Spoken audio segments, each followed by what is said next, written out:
ಸಭಾಧ್ಯಕ್ಷರೇ ಮೊನ್ನೆ ಇನ್ನೊಂದು ಇವ್ರಿ ಸನ್ಮಾನ್ಯ ಅಧ್ಯಕ್ಷರೇ, ಆಯ್ತು. ಈಗ ಕೂತ್ಕೊಳ್ಳಿ, ಪ್ರದೀಪ್ ಕೂತ್ಕೊಳ್ಳಿ. ನಾನು ಒಂದು ನಿಲುವಳಿ ಸೂಚನೆಯನ್ನು ಕೊಟ್ಟಿದ್ದೀನಿ. ಆಯ್ತು, ಮತ್ತೆ ಚರ್ಚೆ ಆಯ್ತು. ಕಂಡಿದ್ದಾರೆ ಪ್ರತಿಯೊಬ್ಬ ಸದಸ್ಯರು 25 ಕೋಟಿ ರೂಪಾಯಿ ಅನುದಾನ ಕೊಟ್ಟಿದ್ದಾರೆ ಅಂತ ಅವ್ರು ಸೋಷಿಯಲ್ ಮೀಡಿಯಾದಲ್ಲಿ ಅಲ್ಲ, ನಾನು ಹೇಳೋದು ಕ್ಲಾರಿಫಿಕೇಶನ್ ಮಾಡಬೇಕಾದ್ರೆ ಸೋಷಿಯಲ್ ಮೀಡಿಯಾ ನೋಡಿ ನೀವು ಜೋಡ ಮಾಡ್ಲಿಕ್ಕೆ ಸಾಧ್ಯ ಉಂಟಾ? ಪ್ರದೀಪ್ ಕೂತ್ಕೊಳ್ಳಿ, ನೀವು ಅಂತ ಅವ್ರು ಹಾಕಿದ್ದಾರೆ. ಪ್ರದೀಪ್ ಈಶ್ವರ್, ನನಗೆ ಕೊಟ್ಟಿಲ್ಲ, ಕೊಡಿಸ್ಬೇಕು. ಯಾಕೆ ಸೋಷಿಯಲ್ ಮೀಡಿಯಾದಲ್ಲಿ 25 ಕೋಟಿ ರೂಪಾಯಿ ಅನುದಾನ ಕೇಳ್ತಾರೆ, ದಯವಿಟ್ಟು ಕೊಡ್ಲಿ.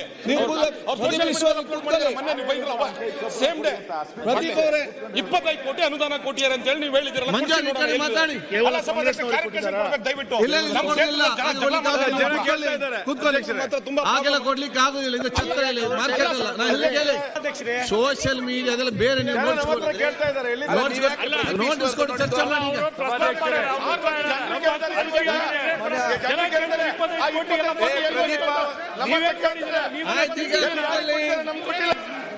ಕ್ಷೇತ್ರಕ್ಕೆ ಬಂದಿಲ್ಲ.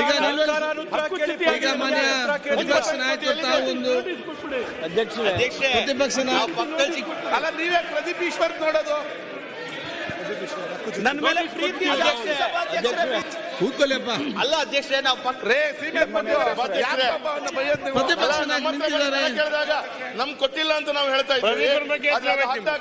ತಪ್ಪು ಮಾಹಿತಿ ಹೋಗಬಾರ್ದು. ಆಯ್ತು, ನಿಮ್ಮ ಸೋಷಿಯಲ್ ಮೀಡಿಯಾದಲ್ಲಿ ಹಾಕಿ, ನನ್ನನ್ನು ಯಾಕೆ ಇದು ಮಾಡ್ತೀನಿ ನೀವು?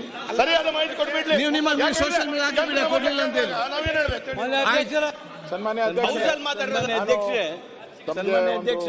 ನಿಲುವಳಿ ಸೂಚನೆಯನ್ನ ಈ ವಿಷಯ ತಾವು ಮುಂದುವರಿಸಿದ್ರೆ, ಯಾಕಂದ್ರೆ ಸನ್ಮಾನ್ಯ ವಿರೋಧ ಪಕ್ಷದ ನಾಯಕರು ಸ್ವಲ್ಪ ನಿಯಮವನ್ನು ಕಲಿತು ಮತ್ತೆ ಮಾತಾಡಿ. ಸ್ವಲ್ಪ ಕೂತ್ಕೊಳ್ಳಿ. ಈಗ